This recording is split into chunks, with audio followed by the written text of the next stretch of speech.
Jazzcast Pros. In today's episode of the Doze podcast, I'm diving into sensory rest, one of the 7 types of rest you need to feel your best. And I'm chatting with Dr. Daniel Gartenberg, also known as Dr. Snooze. He's the visionary behind SleepSpace, the only app that adjusts sounds based on your sleep stage in order to make sleep deeper. We're exploring how to identify a sensory rest deficit and ways to prevent and recover from it. If you're looking to sleep longer or deeper, this is a must-listen to episode, as we're also going to be offering you the opportunity to try the app free for 30 days. Hey dreamers, welcome back to the Doze podcast, where we're dedicated to transforming the way you sleep by reshaping your daily routines and understanding the crucial aspects of rest. I'm your host, Kuczkowski, your trusted sleep coach and guide to achieving your best sleep. Today, I'm tackling the need for sensory rest. In our modern, hyper-connected world, our senses are bombarded constantly, leading to what's known as a sensory rest deficit. But what does that mean, and what exactly is sensory rest? Well, sensory rest refers to the relaxation of your senses. It's a crucial counterbalance to the constant stimulation we receive through sight, sound, touch, taste, and smell. With technology at your fingertips, urban environments buzzing all around us, and the hustle of daily life, your senses rarely get a chance to take a break. And this relentless stimulation can lead to sensory overload, affecting your mental health and your sleep quality. So to start, it's essential to learn how to identify if you're experiencing a sensory rest deficit. And you most likely are, because if you think about it, from the day you're born, you're always engaging one or all of your senses. So some ways to assess it include asking yourself questions like, do you feel constantly overwhelmed without a clear vision, possibly due to overstimulation in your environment? Is it difficult for you to unwind and relax at the end of the day, feeling as if your senses are still on high alert mode? Are you experiencing trouble falling asleep or staying asleep, possibly due to sensory overstimulation? Do you find yourself irritable or short-tempered, especially in noisy or busy environments? And do you feel a need to escape to a quiet, dark, or isolated space to catch your breath? Answering yes to any of these questions most likely means that you have a sensory rest deficit. And when we're looking at some daily examples of what this looks like, I want to break it down for you by the senses. So first, visually, sight. It looks like constant exposure to screens and bright lights and even cluttered spaces, which can lead to that visual fatigue. And you can ask yourself, do you spend hours a day staring at screens, and do you often feel eye strain or headaches? Do you find that bright lights or overly stimulating visual environments are uncomfortable? Auditory, sound. Background noise, such as traffic, conversation, electronic devices, can contribute to auditory overload. And you can ask yourself, are you frequently exposed to loud noises or constant background noise? And does silence feel unusually startling? Or do you often feel overwhelmed or stressed by sounds around you, even those that others might consider normal background noise? Tactile, touch. The sensation of clothing textures or the weight of accessories or even air temperature can be taxing over time. So you can ask yourself, do you find certain fabrics or textures uncomfortable against your skin more so than usual? And is there a constant need to fidget or move, or do you find it hard to feel physically relaxed or comfortable in your environment? Our olfactory smell and our taste. Strong smells and the complexity of flavors you encounter can also contribute to sensory overload. So you can ask yourself some questions like, are strong smells, whether pleasant or unpleasant, becoming increasingly overwhelming or distracting for you? And do you notice a heightened sensitivity to smells that you previously weren't indifferent to or didn't even notice? Have you experienced changes in your taste preferences, finding certain foods too intense or seeking out more bland foods? And does the thought of eating certain foods or experiencing certain flavors cause you discomfort or disinterest? And when we're looking at combating a sensory rest deficit, we want to look at doing a number of things. First, creating a sensory restful environment. Dedicate a quiet, comfortable space in your home where you can retreat to when you need a break from sensory stimulation. Engaging in a digital detox. allocating specific times of the day or week where you disconnect from all digital devices. Mindful consumption, being conscious of your environment and what you're exposing your senses to. Simplify your surroundings and choose calming, less stimulating options when possible. And nature therapy, spend some time in natural settings. Nature provides a unique restorative sensory experience that can help recalibrate your senses. And some ways to recover from sensory rest deficit include practicing sensory deprivation, intentionally reducing sensory input, such as using noise-canceling headphones, dimming the lights, or practicing meditation and deep breathing exercises. This is something that can even be of a recent onset. I know for myself as an adult, I've become a lot more sensitive to noises. So for last year for Christmas, I actually asked for noise-canceling headphones so that when I'm at home, my family can engage in all their activities, watching TV, listening to music, making noise and so forth. But I still can provide myself that space that I need for that quiet. Engaging in restorative activities like taking a bath, practicing yoga, or listening to calming music can help restore your sensory balance. And another way is to make sound work for you and to help you use it to induce deeper sleep. So for this, I turned to sleep scientist Dr. Daniel Gartenberg. He's a PhD in applied psychology and has a 15-year journey in sleep research. He has dedicated his career to understanding and enhancing sleep's critical role in memory, cognition, and overall health. And he's a pioneer in the field, developing one of the first alarm clocks to also monitor sleep, a testament to his innovative approach to improving sleep quality through technology. His insights have not only contributed to our understanding of sleep, but also to practical solutions that integrate sound, light, temperature, and vibration to enhance sleep quality. Hello, Dr. Dan Gartenberg here, CEO of SleepSpace, and I'm happy to announce a special promotion with Start With Sleep, where you can now get 30 days of SleepSpace completely for free with the code sleepspace.com/start-with-sleep, and you will get 30 days of SleepSpace completely free. You'll unlock features that include sounds to help you wind down, sleep deeper, and wake up in a lighter sleep stage. It also has meditations and integration with various wearables so you can accurately track your sleep and detect your circadian rhythm. So again, that's sleepspace.com/start-with-sleep to get 30 days free of the software today. Thank you so much for joining me today. I know that you have a lot of knowledge to share with our listeners. As I mentioned, you have a viral YouTube TED Talk on the brain benefits of deep sleep and how to get more of it, which of course everyone is looking for, right? So I wanted to jump right into the conversation and ask you, even though I have a million questions for you, the science behind using sound to enhance sleep quality. Can you tell us a little bit about that? Yeah, the way that I see it is sort of the holy grail in sleep would be is if we could do something passively to improve sleep quality, even a small amount.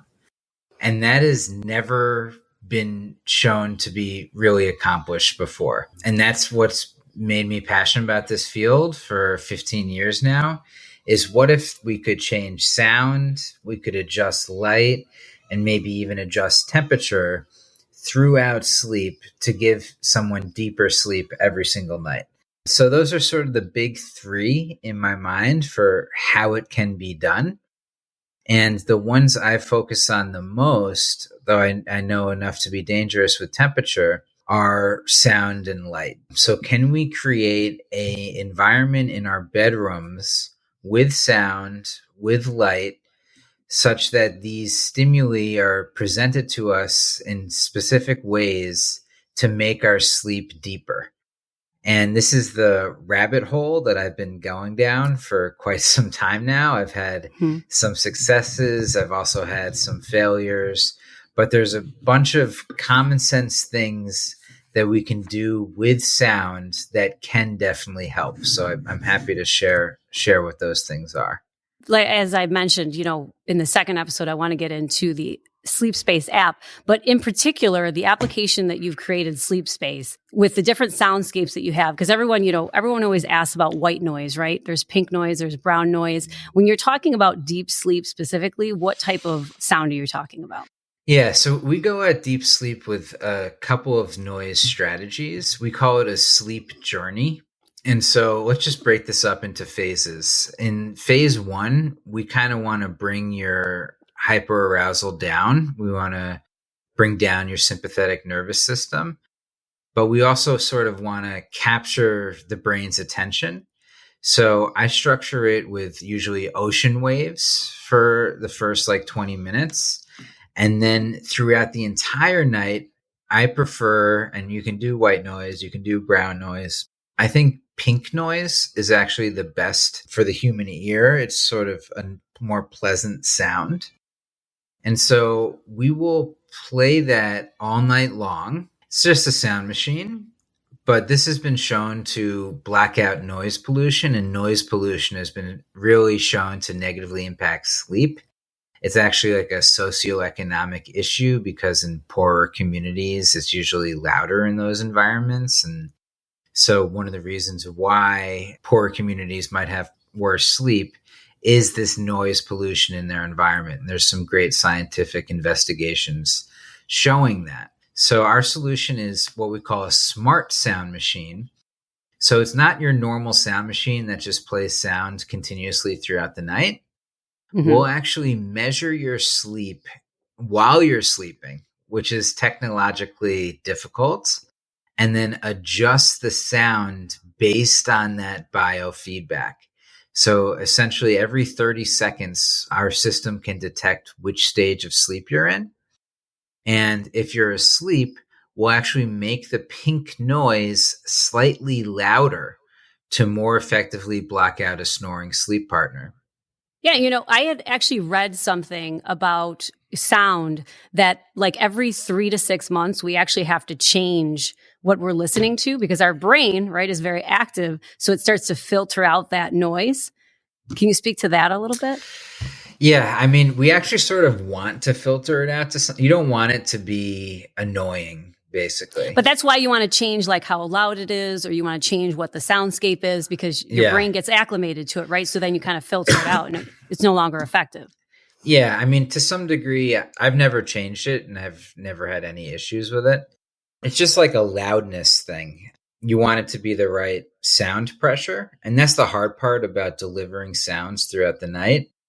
If the sound is too loud, and I don't think it matters if you've listened to it for 6 months or a year, if the sound is loud enough, it will wake you up. So we're adjusting these sounds such that it's blocking out noises, but it's not waking you up. And then when you're in a deep stage of sleep, we'll actually play a deep sleep stimulating sound, which is the pulsing sound. And that's in my TED Talk. But when you turn sounds on and off, that's when you're more likely to wake someone up. Basically, abrupt changes in sound is what causes someone to wake up. So if you have like a continuous sound that's 60 decibels, which is fairly loud, versus a sound that goes from 50 decibels to 20 decibels pulsing, even though the first sound is louder, the second sound is what's going to wake you up. So understanding the science of using sound to enhance delta brainwave sleep by pulsing a sound in the same frequency as those brainwaves has been what we have studied in a laboratory at Penn State. So you already touched on, why we want to break away from those things. But in terms of like sensory overload, are there like any actionable tips that you have for our listeners? Or is there something personally that you find is kind of like your go-to if you feel like you've been inundated? Like obviously you're around technology all day long. You're in front of the computer screen. Like how do you kind of unplug and step away? Yeah. So, I mean, I know what the science says. Sometimes I don't eat my own dog food, I guess you'd say. But I mean, there's a lot of things that you can do doing these breathing exercises within our technology is definitely shown to help. The most effective things to bring down the sympathetic nervous system, which I think is something that a lot of people struggle with, especially from the stress of their phones. I mean, I think there's two things happening. There's the blue light from the phone, and then there's the fact that they're dopamine machines that, make our brains run and activate ourselves, basically. So we're inundated with so much information now, so much dopamine from these devices.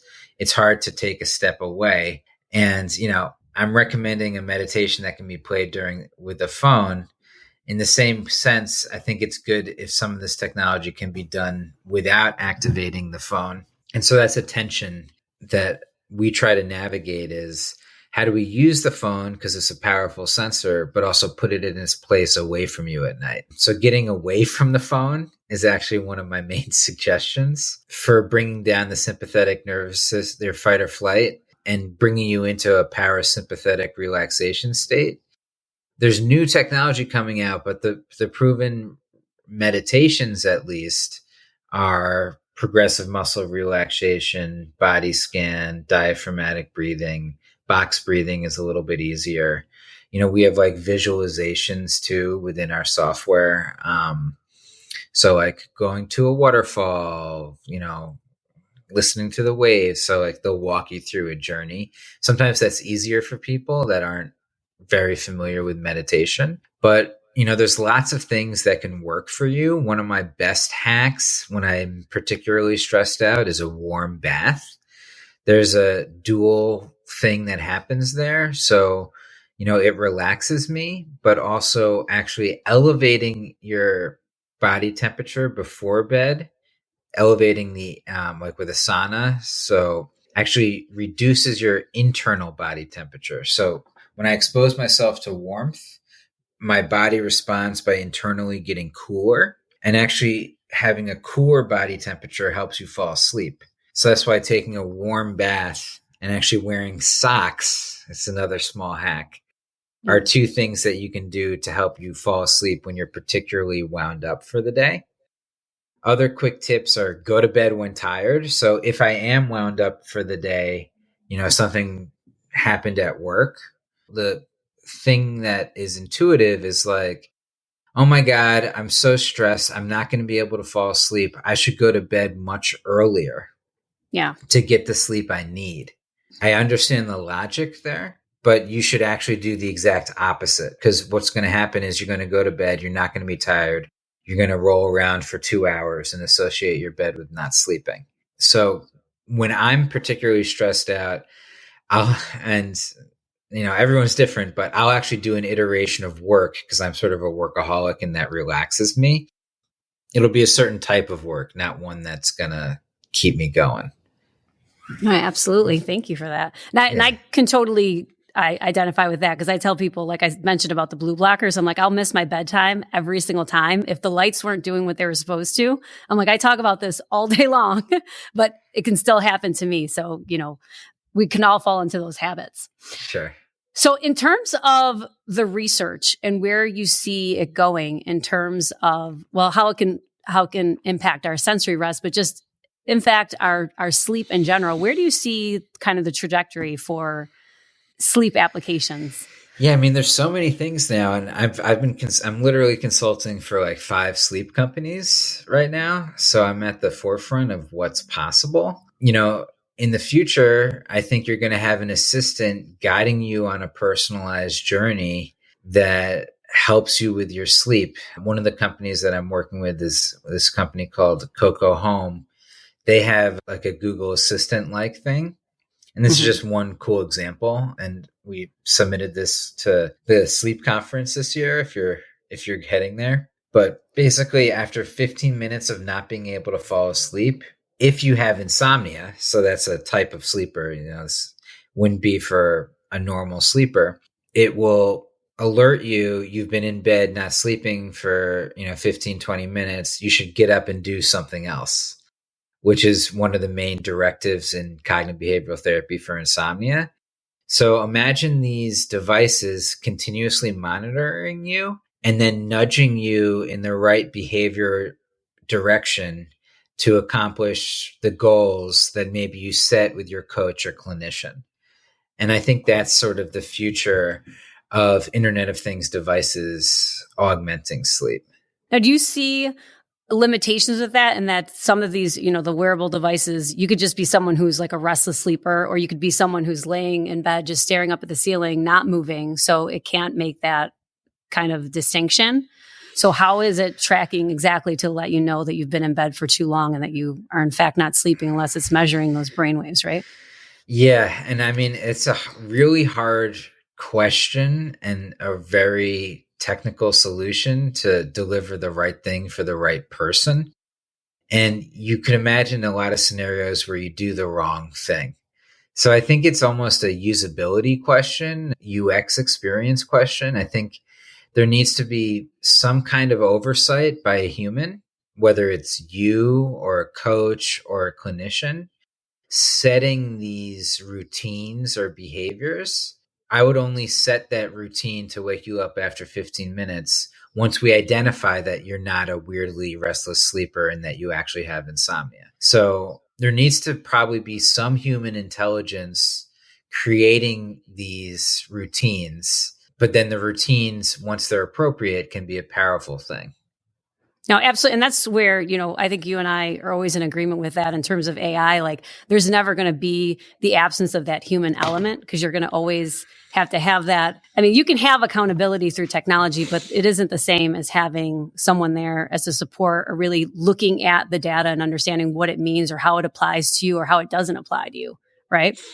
Yeah, and that's what we tried to do. We were never trying to we're never trying to replace the clinician. In our research, we were always trying to augment the clinician and make them, one clinician, have a better impact, so they can maybe see 500 clients instead of 40. That's sort of more of the future, but having that human in the loop to some degree, and I think it'll be into a lesser degree as we move on.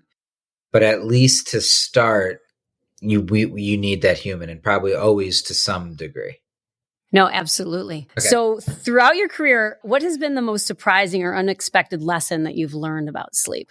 Oh man, there's so many mysteries when it comes to sleep. So many counterintuitive things, Originally, I think what surprised a lot of people is how active sleep is. I think that's what is one of the eureka things that sparked the sleep revolution in the 50s and 60s is, we used to think that this was this passive state, not much was going on.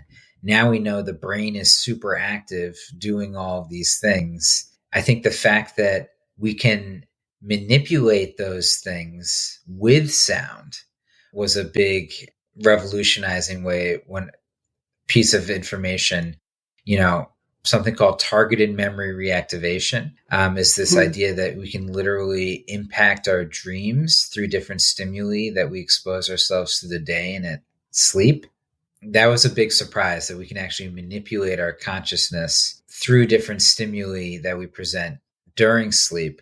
Just another thing recently I'll say that really surprised me is how big of an effect in science, we use sleep hygiene control as our comparison to show that any treatment is better than that. One thing I was surprised by in my recent trial was how big of an effect a supposedly ineffective thing can have on your sleep due to things like gravitation towards the mean and some kind of placebo effect. Even doing something that was supposed to be ineffective was shown to be very effective. And that sort of just points to how measuring sleep improvements can be very tricky. And you have to really look deeply at the science to tell, does this intervention actually work? And I think industry has struggled with that because it's hard to do. Well, I mean, sleep is in its infancy. I talk about this so much that, you were talking about in the 50s and 60s, like our first sleep lab. So it's the baby of all of the health sectors, right? So what we know about sleep is changing and evolving every single day. And I mean, even with World Sleep Day, one of the pillars this year is talking about how sleep is multidimensional. Right? And multifactorial. There's so many things that could be going on. There's so many things that are constantly changing. What we know about sound, first it was white noise, then it was pink noise, then it was brown noise. There's all these things that are constantly changing. Sleep with socks on, sleep with socks off. Plus, it's very individualized, right? So not everything is going to work for every person, which again is why that human element is important because we can't make generalizations about sleep. What we're going to see happen with sleep, the industry of sleep within the next 10 to 20 years is going to be really interesting. I'm totally with you. And I think we're both going to be a big part of it. So let's keep on doing this. I hope our time today has shown you that sensory rest isn't just about seeking silence or darkness, but about finding balance in your sensory diet. By becoming more aware of your sensory inputs and taking steps to manage them, you can significantly improve your mental health, well-being, and overall sleep quality. So with that, I want to leave you with 3 questions of self-reflection. First, what changes can you make in your daily routine to reduce sensory overload? Second, how can you incorporate sensory rest into your work environment? And last, I want you to reflect on a time when you felt overwhelmed by sensory input. What could you have done differently? We learn from the past, right? So the only way to correct something or to change something or to make it work for us in a different way is to evaluate it. So maybe even take a pen to paper, right? And write down some scenarios throughout the week where maybe you feel overstimulated by your senses and put down some solutions as to what it is that you can do, or maybe refer back to this podcast and start incorporating some of the ways to avoid it and to recover from it. And as promised, every listener today can try the SleepSpace app for 30 days. It's an all-inclusive app that's a real game changer in helping to level up your sleep. I've dropped the link for it below. So please try it. And, we'd love for you to leave a review in the comments and let us know how you're using it to get deeper sleep and to take care of your sensory rest. Until next time, thank you for listening. Remember to join us next week as we continue to explore innovative ways to improve your sleep and revolutionize your rest. If you enjoyed what you heard, please subscribe to the Doze podcast. I still have lots to share with you as we work together towards creating solutions around your unique sleep challenges and needs. Until then, remember your pure potential if you change how well you sleep.